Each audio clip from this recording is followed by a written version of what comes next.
We all know what a hot day feels like, right? But today, we are diving into an explainer that unpacks a truly multi-layered crisis.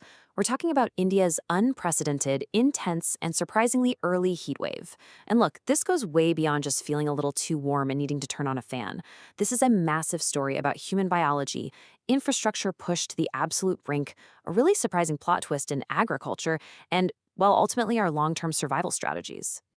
To really wrap our heads around the sheer scale of this crisis, you've got to hear this staggering statistic. Right now, 98 out of the 100 hottest cities in the entire world are located in India.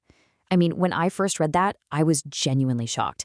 98, that is an absolutely massive concentration of extreme heat. We're talking about millions of people living directly in the crosshairs of record-breaking temperatures. So here is how we're going to break this whole thing down. First, we'll look at the hottest place on Earth. Then we'll dive into the wet bulb threat. Third, straining the power grid. Fourth, a surprising wheat harvest. And finally, number 5, India's cooling action plan. Let's jump right in. Section 1, the hottest place on Earth. Just take a look at these numbers. Cities like Akola and Amravati are hitting a completely scorching 46.9 degrees Celsius. And remember, we aren't just talking about a particularly hot afternoon here. We are talking about massive urban centers essentially turning into ovens. The concrete traps the heat, daily life is totally disrupted, and people are literally forced to stay indoors just to survive. But the raw temperature on a standard thermometer, that doesn't actually tell the whole story. To really understand the danger we're dealing with, we have to talk about a silent killer. Which brings us to Section 2, the wet bulb threat. So what exactly is wet bulb temperature? Okay, simply put, it's a metric that combines heat and humidity to measure the absolute limit of the human body's ability to cool itself down by sweating. You know that gross, sticky, suffocating feeling on a really humid day where sitting right in front of a fan doesn't even help at all? Yeah, that is high wet bulb temperature in action.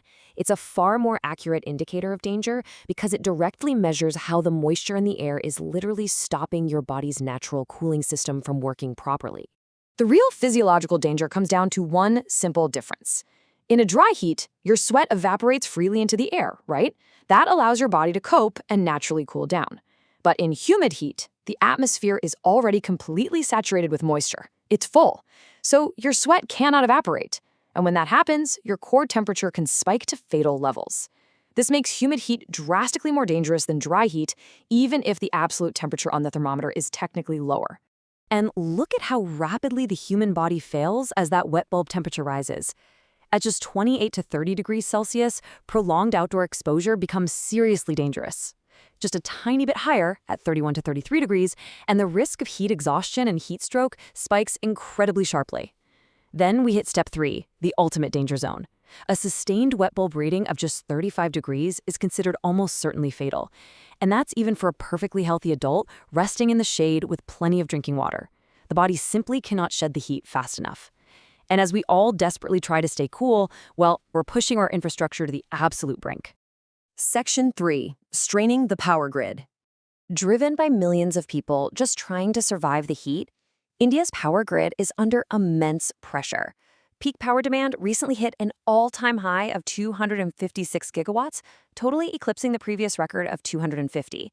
And officials are projecting it could hit 270 gigawatts soon.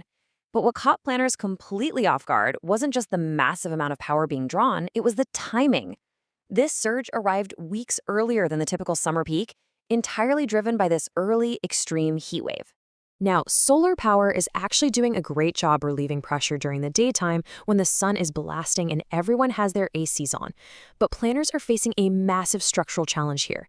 It's dual dependence. Fossil fuel thermal plants, specifically coal and gas, remain absolutely essential at night. The second the sun sets, those plants have to be pushed to their maximum capacity to maintain round-the-clock supply and keep the lights on.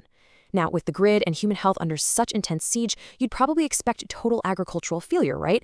But there is a really fascinating anomaly here. Let's look at Section 4, a surprising wheat harvest.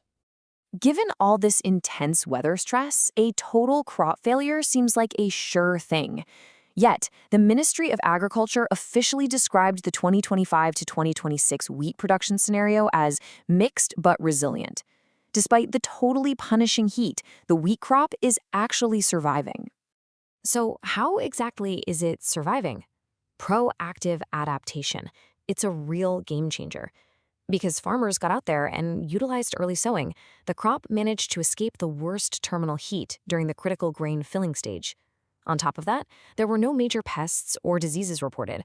An extra zero point 0.6 million hectares were planted to offset any localized losses, and farmers rapidly accelerated their adoption of high-yielding, climate-resilient seed varieties. The result?